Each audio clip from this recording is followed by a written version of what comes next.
Welcome to the Creating Wealth Show with Jason Hartman. You're about to learn a new slant on investing, some exciting techniques, and fresh new approaches to the world's most historically proven asset class that will enable you to create more wealth and freedom than you ever thought possible. Jason is a genuine self-made multimillionaire who's actually been there and done it. He's a successful investor, lender, developer, and entrepreneur who's owned properties in 11 states, had hundreds of tenants, and been involved in thousands of real estate transactions. This program will help you follow in Jason's footsteps on the road to your financial independence day. You really can do it. And now, here's your host, Jason Hartman, with the complete solution for real estate investors. Welcome to episode 1620. Today, we have the cure. Oh, actually, we don't have the cure. We have the reason for why so many people in the world are so lonely. You know, the British government, as we talked about before, we reported on this, maybe 2 years ago, they appointed a minister of loneliness. It is such an epidemic problem. There are similar problems in the United States and around the world, especially in westernized countries, because westernized countries have a disease, and it is a disease that is spreading like a cancer. It is making people depressed, lonely, unhappy, and I believe, as I have reported on in the past, that it is by design for none other than greedy monetary reasons. Well, I've told you before about how it is much better for consumer products companies to have people never marry or to have them divorce. Actually, it's best for consumer product companies to have people marry and then divorce. It is best for the government to have people marry and then divorce. In fact, it's even better for all of these big corporations and governments to have people marry and divorce multiple times. So if you wanted to stimulate the economy, if you wanted to double the size of your market, if you are a consumer products company, if you sell toasters, coffee makers, sofas, beds, whatever it is, you would be much better off having people be single than married. Because if they're married, they only need one of all of those products because they will share them in one household. But if they are single, they double the size of their market. And why, might you say, would the government be in on this? Well, the government has a very vested interest in keeping the economy running, keeping the economy going. And guess what? More consumption means more economic growth. Now, the only people that should be, but don't seem to be, very concerned about this are the people on the political left, because it's terrible for the environment to have two of everything. 2 toasters, 2 coffee makers, 2 TV sets, or at least double the number. People probably have a few TV sets in their home. And so say they have 2 TVs typically. And if you're married, you have 2 TVs. And if you're single, you now have 4 TVs if 2 people are single instead of married, right?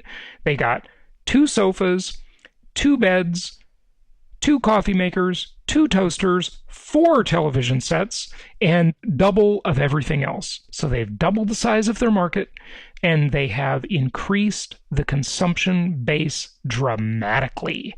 So there is a very vested interest for the powers that be to sow the seeds of discontent, to sow the seeds of maybe you saw that movie years ago. It was kind of a scary movie. I saw it with my girlfriend at the time, Elizabeth, and I remember that was when I lived in Newport Coast. We went to the movie, and I was kind of shaken up about this movie afterwards. It was a little scary. It was called Devil's Advocate. Did you see that movie? And do you remember the line he says?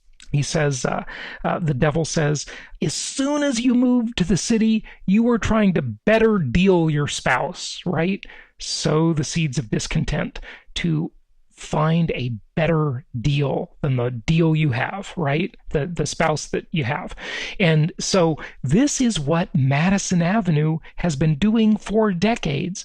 It's what the corporatocracy has been doing for decades, and it's what the government has been doing for decades. Started and got its big foothold in none other than the 60s. Yes, the 60s. That was the massive change for everything. And that was when Madison Avenue was just really, really booming. And it was when all of this cultural change was going on. The divided country, the Gloria Steinem with her famous line. What did Gloria Steinem say? Well, she said a lot of things, but one of the things she said is a woman needs a man like a fish needs a bicycle. Actually, that was the wrong sound effect. I meant to do this. Let's try it again. Gloria Steinem said, a woman needs a man like a fish needs a bicycle. Yeah. So there you go. And the world changed on these statements. And guess what else happened? The corporatocracy got bigger, it got richer, it got more powerful, and the government got a whole bunch of extra economic stimulation. And we saw one parent or single parent families with, kids and only one parent present. And then we had a whole series of movies and TV shows, Kramer versus Kramer way back in the 70s and all the rest, right? And War of the Roses, which, by the way, is an excellent movie about a house. They have a beautiful house, and this couple's trying to kill each other in this beautiful house that they made. War of the Roses. So not to make light of it, though, all of this massive cultural change pushed by the media, by Madison Avenue, by the corporatocracy, by the government, and the most successful method of genocide, yeah, that's right, that has probably ever existed. The massive reduction in the birth rate of educated people.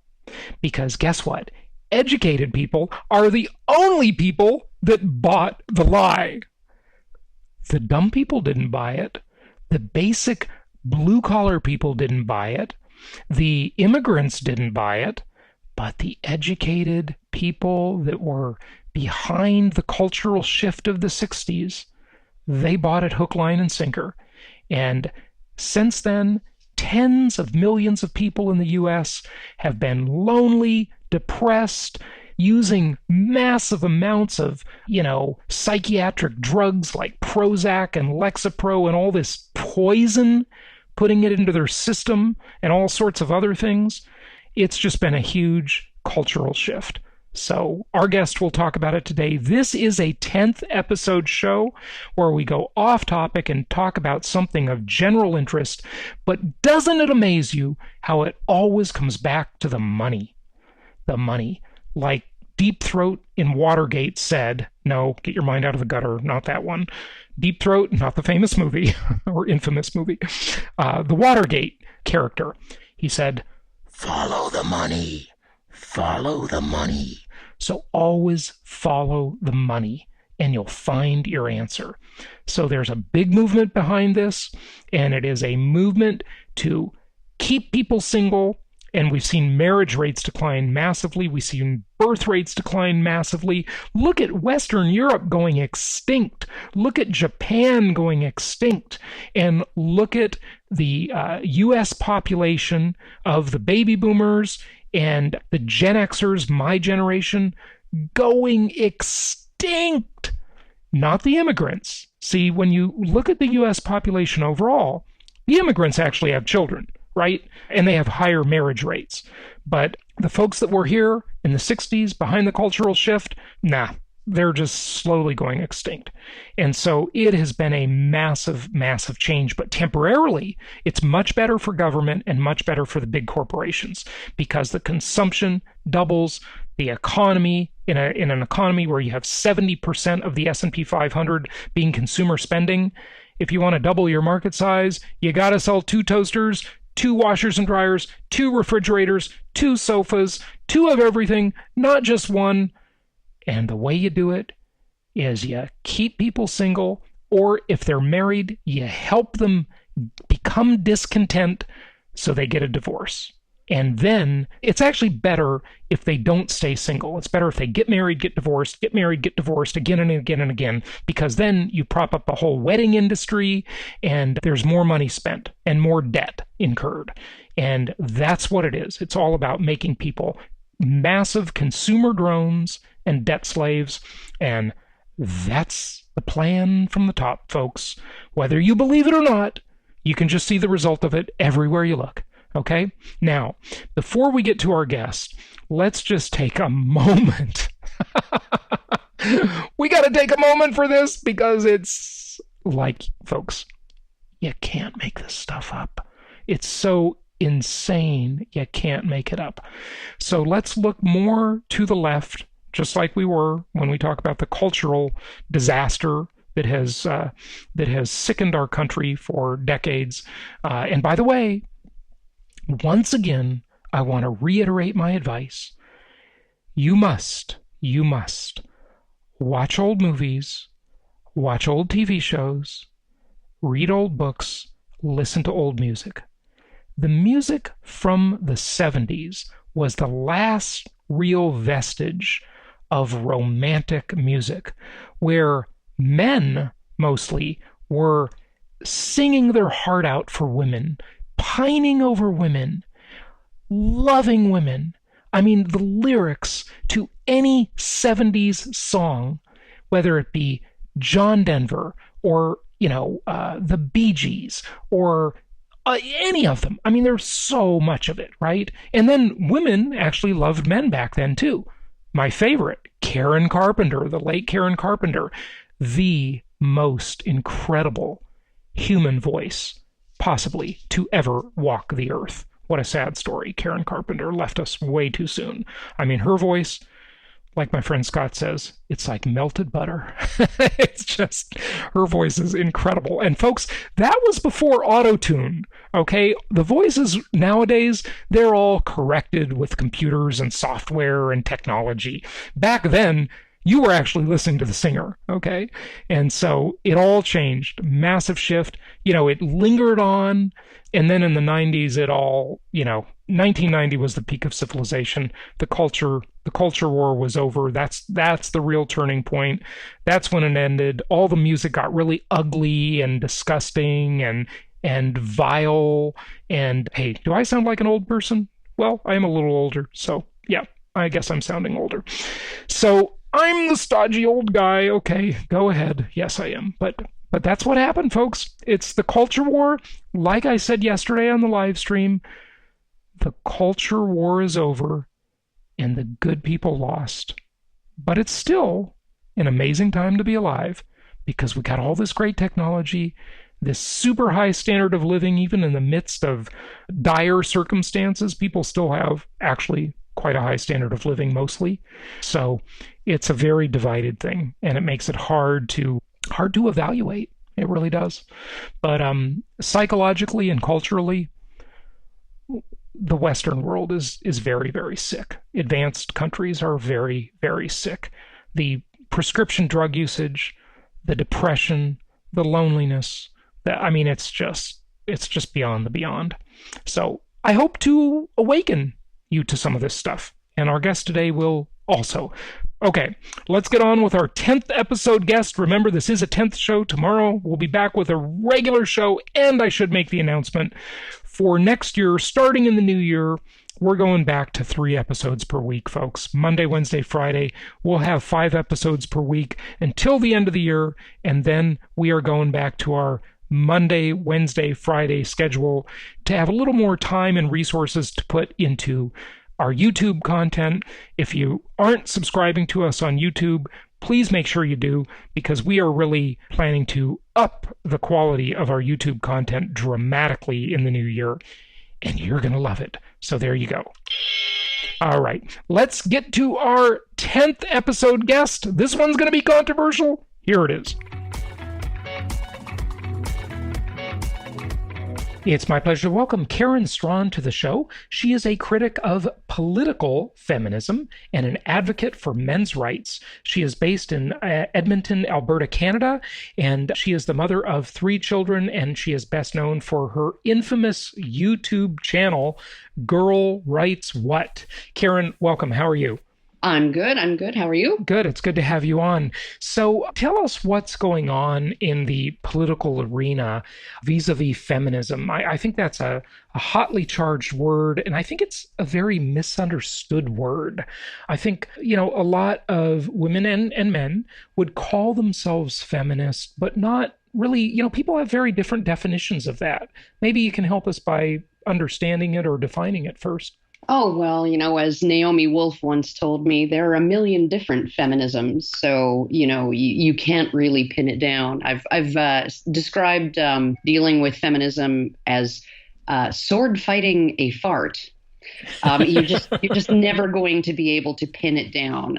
But I'm very critical of academic feminism and political feminism. So I look at it and I look at the body of theories that are based on a lot of really biased research, if you can even call it research, and then that has sort of been promulgated within academia since the 1970s. And then the advocacy of political feminist lobby groups that really don't embrace the dictionary definition of feminism, which is just equal rights for men and women. That, I think, is really, feminism isn't all bad. There are some feminist icons. They don't tend to be spoken about much in feminist circles because they are true egalitarians, like the late Karen DeCrow. But the body of theories and the political activism and the broader effects on society and, sort of how feminism sort of declared war against men as a class back in 1848. And men, I think, over the last 20 years or so are starting to wake up and realize that war has been declared against them, and they're starting to push back a little bit. So, yeah, well, I recently finished the book Men on Strike. I'm sure you're familiar with that. Oh, yes. Helen Smith. She's a sweetie. Yeah. And, interestingly, you're obviously female. She's female. They're writing about this because it's really quite damaging to women, oddly. It's kind of counterintuitive. You have to think full circle on what happens here. But maybe I'll ask you that. Do you think feminism has hurt women? And if so, how? Tell us about that.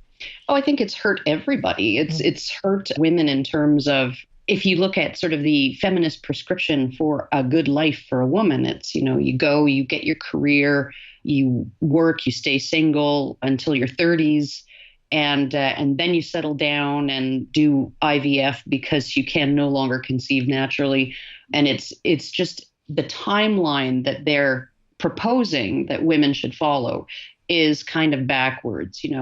I've always been of the opinion that you have your children young when you are healthiest and most able to conceive and carry a child, and when your children are most likely to be healthy and not have complications and, problems like Down syndrome and things like that. That's how you do that. And then when your kids are in school, you go and you pursue a career. That's probably the better life path when you consider all of the things together. But it's really stuck a wedge in between men and women. It's sort of set them out as competitors and adversaries rather than partners. And this is one of the saddest things is, I look at men as fellow travelers on the journey, right? We are supposed to be in partnership with each other. We're supposed to have a cooperative relationship. We're not supposed to be rivals at best, nations at war at worst. But that seems to be how these, sort of branches, the important branches of feminism, the branches of feminism or the areas of feminism that have influence on society, on the media, on politics, on all of that. That's how they want men and women to be defined. And then on top of that, they selectively choose their data. So there was this interesting, I went and I looked at the World Monetary Fund or something like that. The International Monetary Fund, the IMF? No, the World Economic Forum, I believe. Yeah, from Davos. Right. They meet in Davos, Switzerland, yeah. They come out with this gender equality or gender gap index. Every year or two. And one of the things that's most interesting about how they measure gender equality is the best score you can get on any metric is a perfect 1.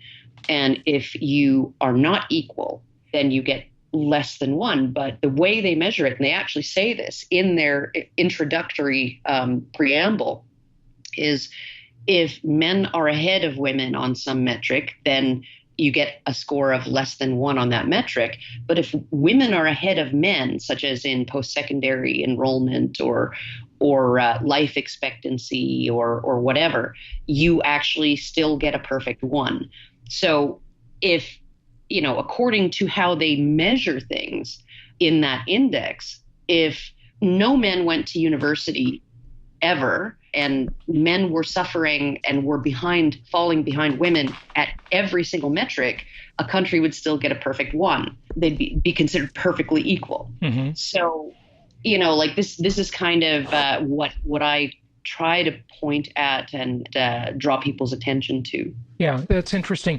There are theories which seem to have some good validity that pitting the genders against each other and, increasing the divorce rate or reducing the marriage rate is, that's a pretty good deal when you have an economy, if you're part of the corporatocracy, right? If you're, these big companies that sell every sort of consumer goods you can possibly imagine.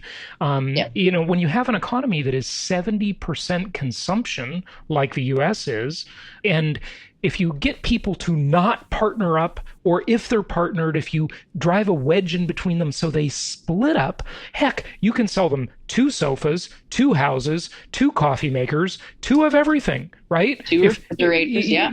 2 refrigerators, 2 sets of washers and dryers. You double the size of your consumer market. Like, it's a huge deal, right? Absolutely. Yeah. Absolutely. And it's not like that they can just, if they have kids, it's not like they can just move into, studio apartments and do it that way. Right. Because, if dad wants any kind of visitation with the kids, overnight visits with the kids, he needs to have a 2-bedroom house or a 3-bedroom house. He can't just have a studio apartment. Yeah. And so you're literally having, I wouldn't say it's twice the consumption rate. You're right. It's much more than twice the consumption because you've got to have a bigger house. You've got to have not only 2 beds, one for you and one for your ex or the person you never married, right?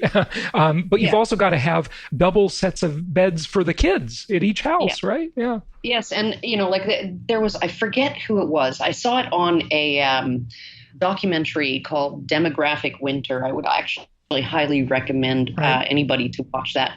But there was a researcher who said that if we lived today the way we lived in the 1970s, say, with the marriage rates and the intact family rates and all of those, it'd be like 300 billion gallons of fresh water preserved, saved in the U.S. every year, right? It is like, it's not just consumer goods. It's using natural resources. I mean, you're burning gas to heat 2 houses, natural gas to heat 2 houses. Right. So oddly, this is terrible for the environment from the left, which is a big advocate of feminism. It just recalls the idea of, I think it was Gloria Steinem who said, a woman needs a man like a fish needs a bicycle, right?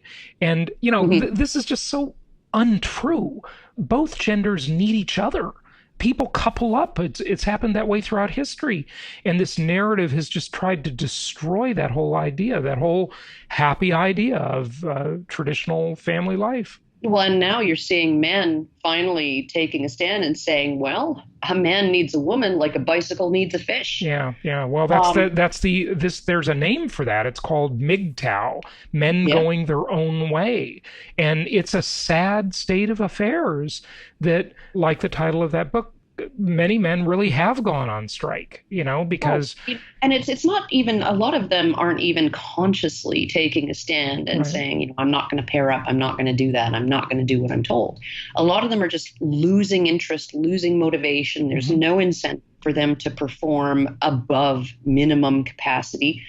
They don't see marriage, even if they want it or want to get together with somebody. It seems like too much bother. It's easier to just kind of live in mom's basement and play video games and watch porn than it would be to actually jump through the hoops and the increasingly confusing hoops that women and society are putting in front of them. Like, one of the most amazing statistics that I heard recently on CBC radio, no less, which is generally a very left-leaning, feminist-centric, broadcaster.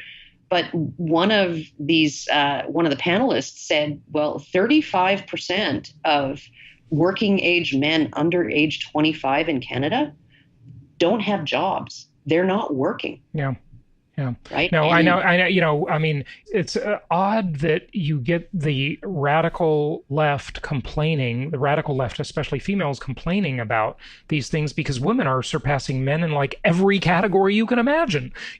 College, it's like 56% versus 44, or it might even be worse than that. Forgive me, my statistics are probably out of date. So just correct me. In graduate school, it's the same thing. In careers, in like every category, women.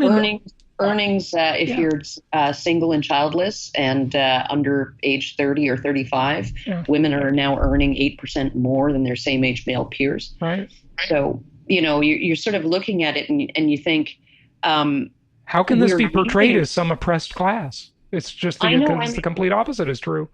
Well, and on top of that, I wouldn't say men are an oppressed class. I think that men... No, I'm saying women. I'm saying, how can they portray women as being this oppressed class? Certainly, I don't deny that, may have been true or probably was true in the past. I'm just talking about today. It's just completely flipped. And I guess they're getting even. Maybe that's the vibe. So it's really sad to see that, and it does seem to be, that a lot of and I interact with a lot of sort of internet feminists, and many of them are highly educated in feminist philosophy and stuff. Yeah.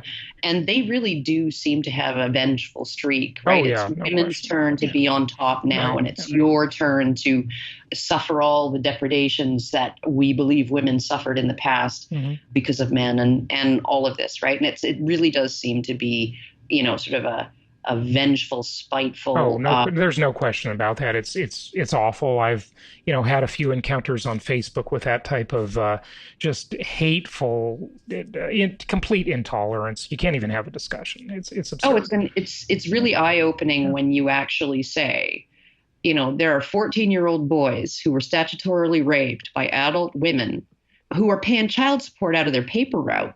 Mm-hmm. Yeah. Right. Because even though she went to prison for that,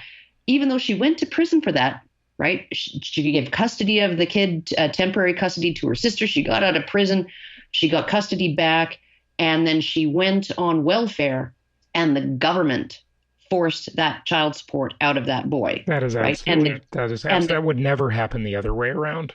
And the courts say, doesn't matter. Yeah. Right. Doesn't matter. Well, the courts, it even gets worse than that. The courts have forced men to pay child support for kids that aren't even theirs, that they basically thought were theirs. And this is much more common than people think, by the way. Yeah. There are many married and divorced men, or just cohabitating men, who are raising kids that aren't their genetic children. They did a DNA test and they're absolutely shocked. And the courts say, tough. It doesn't matter. Yeah. Doesn't matter. And, and the thing is too, right. If I mean, in a normal civil situation, the woman who portrayed that lie would be certainly liable for fraud, a massive fraud, and liable for damages and, probably criminal fraud. I mean, that's just incredible that someone would do something like that. It doesn't matter. And then you have feminists saying, DNA is not the end all and be all. And, and Really?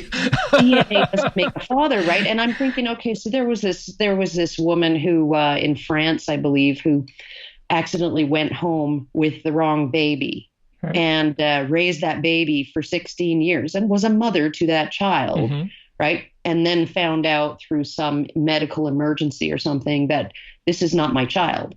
And she sued and she got millions of dollars in damages from the hospital over that mess up. And so if you think that DNA isn't the end all and be all, right? What if you were to go into, you're going to take fertility treatments, you're going to have your eggs harvested, you're going to do in vitro fertilization, you're going to go through all of that, right? And then what if you found out that your female fertility doctor substituted her eggs for yours and implanted them in you? How would you feel? Yeah. Would you feel wronged? Yes. If you would not feel wronged in that situation, then don't say DNA isn't the end all and be all. If DNA wasn't the end all be all, you'd just adopt a newborn. You wouldn't harvest your eggs. Right. And speaking of egg harvesting, it is absolutely just weird, if not unconscionable, that these greedy, big, especially tech companies, left-leaning, big tech companies, are offering these, egg storage and harvesting for their female employees. They're just greedy. They just want them working as corporate slaves. It's absolutely, what do you think about that? I think it's weird, at the very least, if not much worse. I think it's foolish of women to decide that, how my life plan is going to be. I'm going to work until I'm 35, right? And then I'm going to do IVF with my harvested eggs. IVF is 35, even older, much older sometimes. Yeah. Oh yeah. No, but IVF is one of those things that I was considering doing that when I first was together with the man I'm with now, about 10 years ago, because I had my tubes tied and he's had a vasectomy. And we were thinking about a child. And, if you get the surgeries reversed, it's very small chance that you're going to conceive naturally anyway. And so we were thinking about it. We were tossing around the idea, and it's like $10,000 a pop to do that. Oh, yeah. And so I think it's more in the U.S., by the way. But go ahead. Probably. And so we're thinking about it, and we'd be like, and I said, I've always been one of those women that, I borrow somebody's toothbrush and I end up pregnant. So, I touched somebody's baby, and then the next day I was knocked up. So I kind of look at it like, okay, so I wouldn't want to just implant one embryo, because what if it didn't take? And then it's another $10,000. But if we implanted 5, all 5 would take, because that's just how it would work with me. That's just, Yep. So I was just like, I'm just not, and I would not do a selective abortion.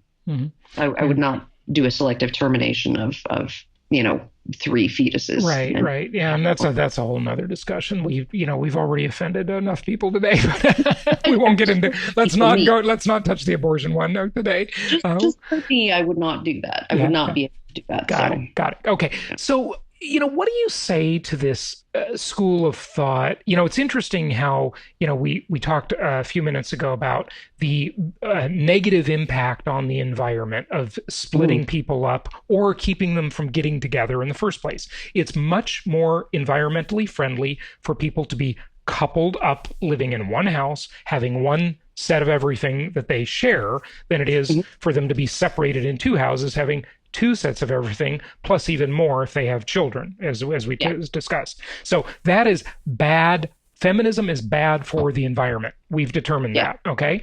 But what about the idea on the sort of the flip side, but related nonetheless, of, some would say that feminism is a conspiracy to reduce the birth rate, especially among educated people, because uneducated people they don't care about feminism. Okay. The only people that really talk about it are these sort of elite class or, at least college educated people, right? This takes hold in this very left-leaning, intolerant university environment. That's where it really, really takes hold. And of course the, zero career path of, making it your major, Yeah. I've never seen a job posting for, we need a feminist studies major to work at our company. Who's hiring for that? No. But what do you say to that? That's sort of the flip side of the argument, isn't it? Well, I think, there are all kinds of conspiracy theories, that the CIA funded feminism and the Rockefellers funded feminism, and they the Rockefellers are definitely population reduction folks. They funded the women's lib, and part of the reason was that they wanted to get women out in the workforce because they would be able to be taxed and have disposable income to purchase consumer goods and all of that. And then on top of that, so one more. Let me just interject on that one, and then go on. Feminism is a great deal for governments because it increases the size of the economy. Okay, it's a great deal for corporations. It increases the size of the workforce. It increases the consumption. We've determined that. Okay, go ahead. Drives wages down. Yeah, it drives wages down because there's more competition for a limited number of jobs. The pie expands, but it's double the workers, right? Go ahead. Yeah. And but also that it would put kids would end up being parented by the state. Mm-hmm. Right. That was really what, you get them into schools, you get them into daycares, you get them into all these kinds of state regulated places. Mm-hmm. And then you can actually program the kids and sort of take over the parenting function from the parents. Right. Yeah. It's a Brave New World type of idea. Yeah. Yeah. And, I don't know. I think that it would have happened regardless of any kind of nudges by the Rockefellers or the CIA or the globalists or the population reductionists, right? Mm-hmm. I mean, we're seeing the moment that women got any kind of control over their fertility and any kind of economic independence from men sort of en masse. And you can look at this in developing nations as well, right? Birth rates are going down across the globe. Right. Oh, yeah. Yeah. It's not just here. We're just read a book called Empty Planet, and it's I believe it's a UN study. Okay, this is from the left-leaning liberal United Nations. Okay, yes. and it's a UN study saying that in 50 years, 100 years, there's just not going to be many people left, you can see this. Look at Western Europe, Russia, Japan. I mean, they will simply not exist. You can't have a country or even a region or even a race without people.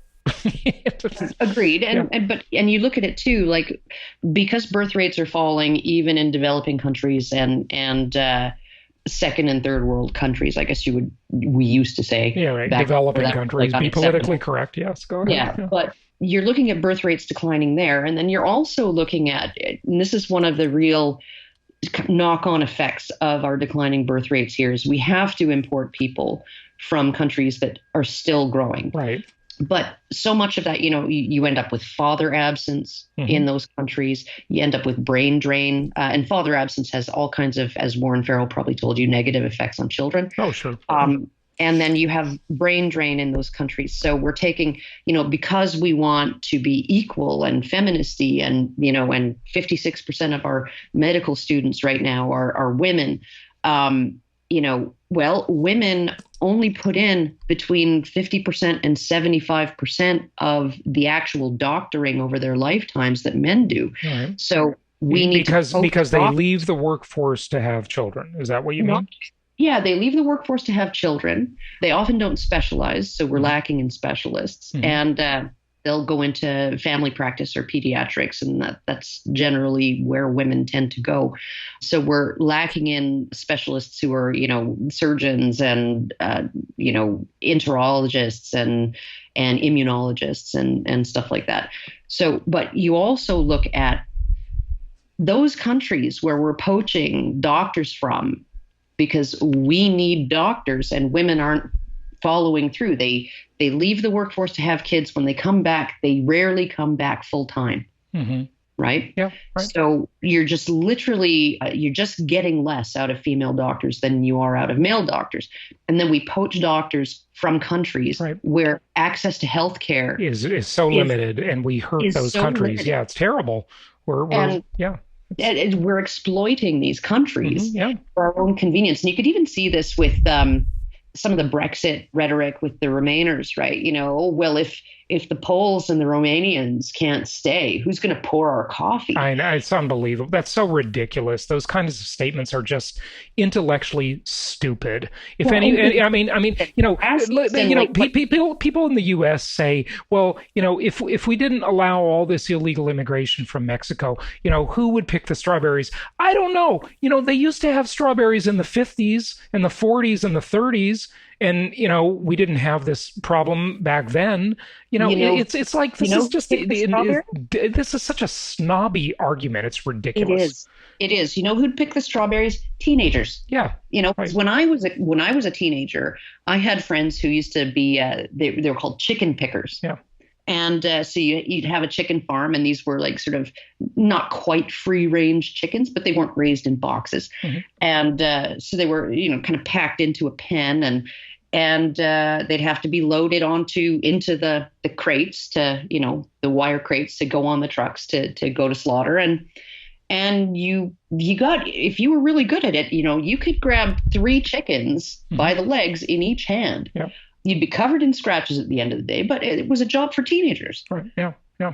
Hey, my white mother used to clean houses. Okay. And, they say, well, who's going to clean the houses if you don't let the illegals in? Well, how about people pay a fair wage to get their house cleaned to a person that is here legally? I mean, my white best friend arguments cleans houses and banks and schools and daycares, and I know these arguments just are nonsensical, and they're really elitist, snobby, look down your nose arguments. We've got to let these lesser people in so we can basically exploit them cheaply. I mean, that's the most ridiculous thing. We need ever. The brown people. Yeah. Who's the racist? We need the brown people to do all the crap work that we don't want to do. The leftists are the racist, clearly.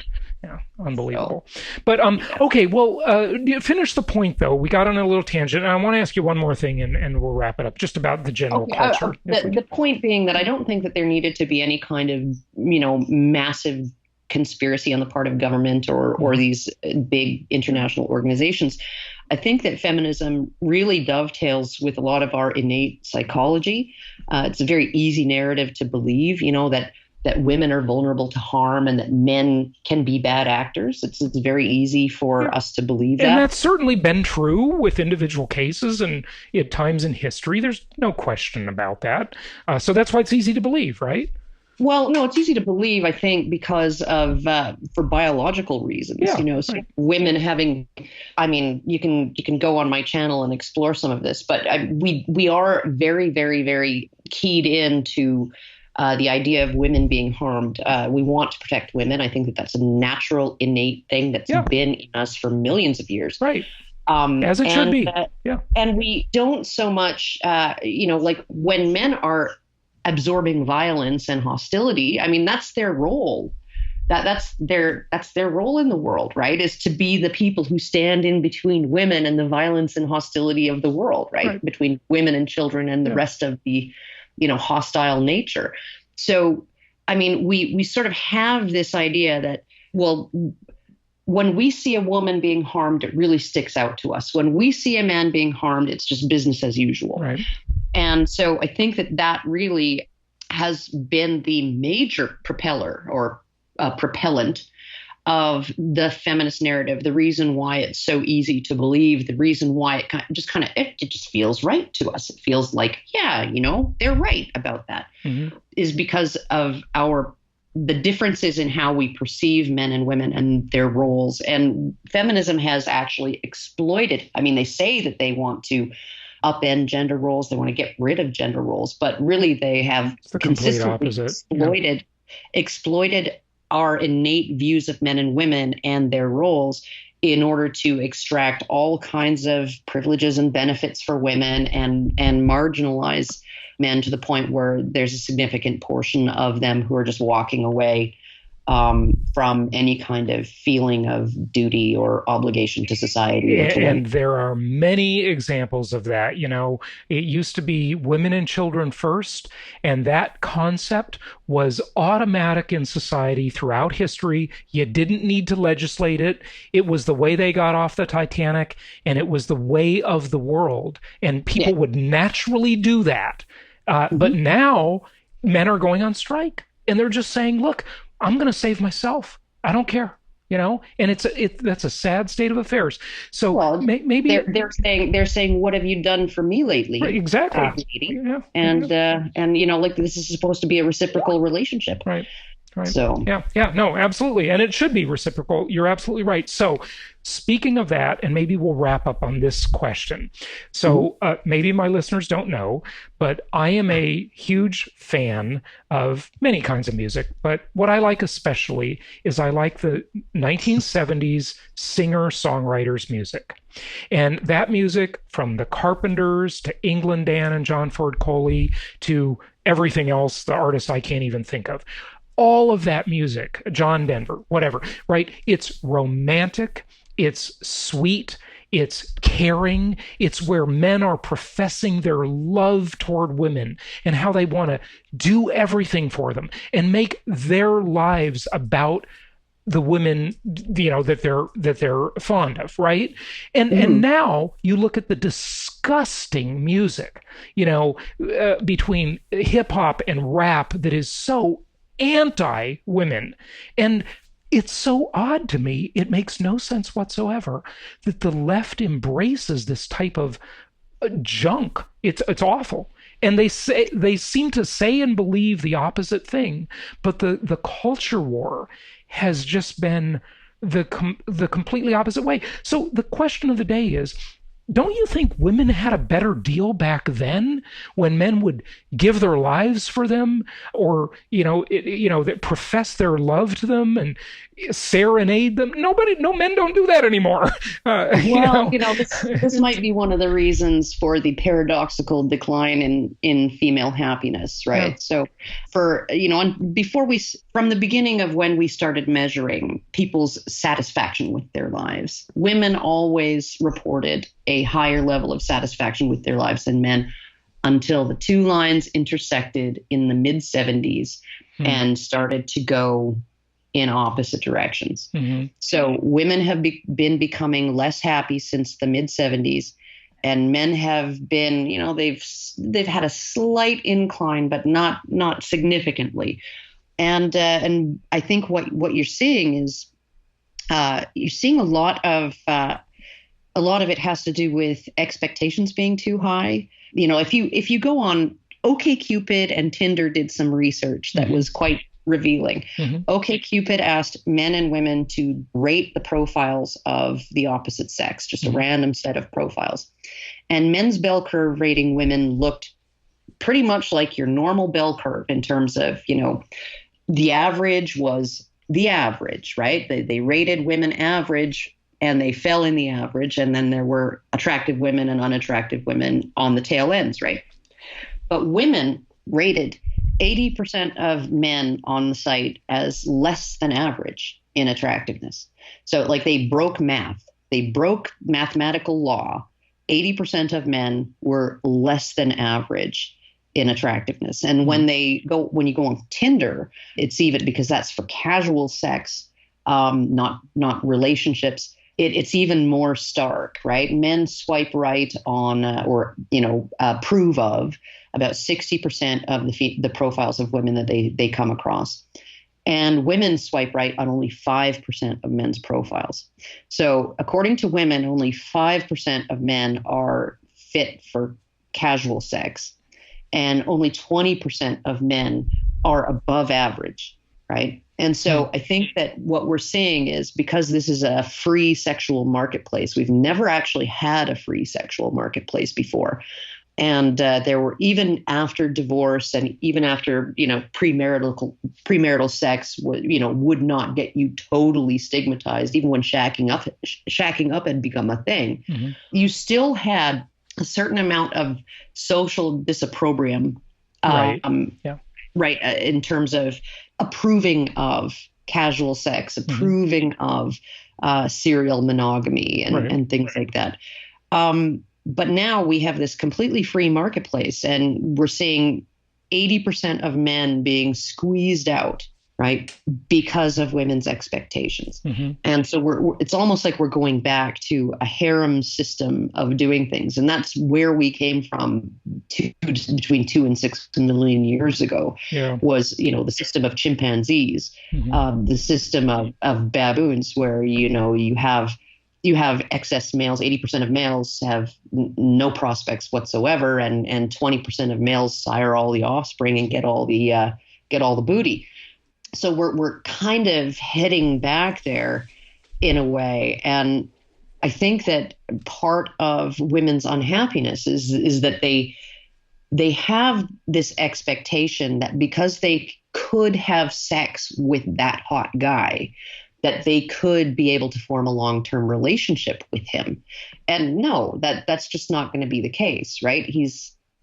Unless we, reinstate polygamy as an option. And I mean, they're kind of movements in that direction, in terms of polyamory and multiple marriages and things like that. So. It's crazy that, that I don't even know if this is unintended consequences, but it's certainly messed up. I'll tell you that much. It really is. It's certainly going to lead us into because we never predicted that we'd have 3 generations of damaged children when we brought in no fault divorce, right? We never thought that was going to be one of the effects. We thought, oh, well, if you're unhappy married, then don't be married. Mm-hmm. So I think that we never really have a good predictive ability to just kind of, look at what are the knock-on effects going to be of these decisions, of how we're doing things.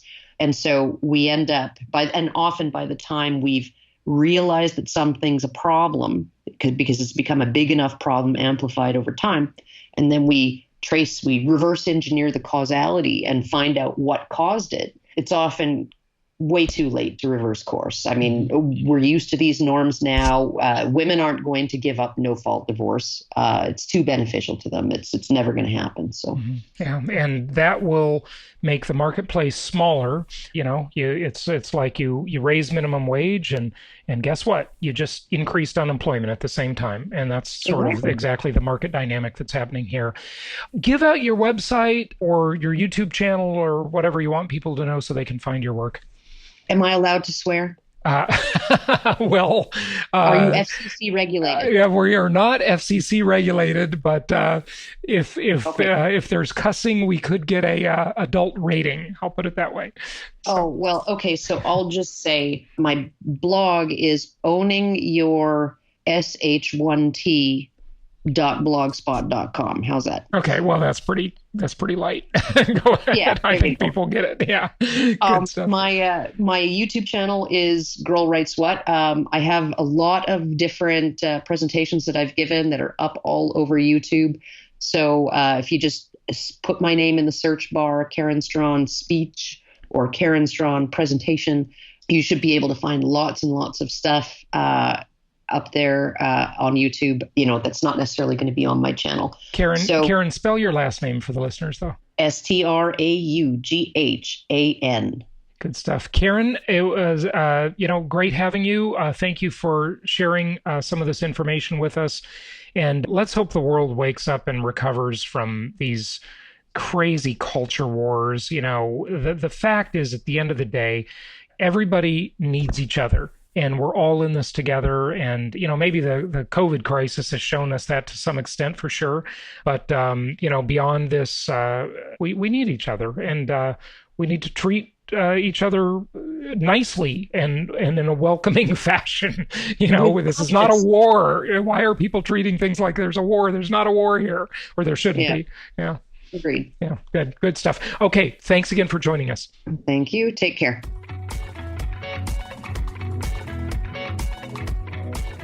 Thank you so much for listening. Please be sure to subscribe so that you don't miss any episodes. Be sure to check out the show's specific website and our general website, hartmanmedia.com, for appropriate disclaimers and terms of service. Remember that guest opinions are their own, and if you require specific legal or tax advice or advice in any other specialized area, please consult an appropriate professional. And we also very much appreciate you reviewing the show. Please go to iTunes or Stitcher Radio or whatever platform you're using and write a review for the show. We would very much appreciate that. And be sure to make it official and subscribe so you do not miss any episodes. We look forward to seeing you on the next episode.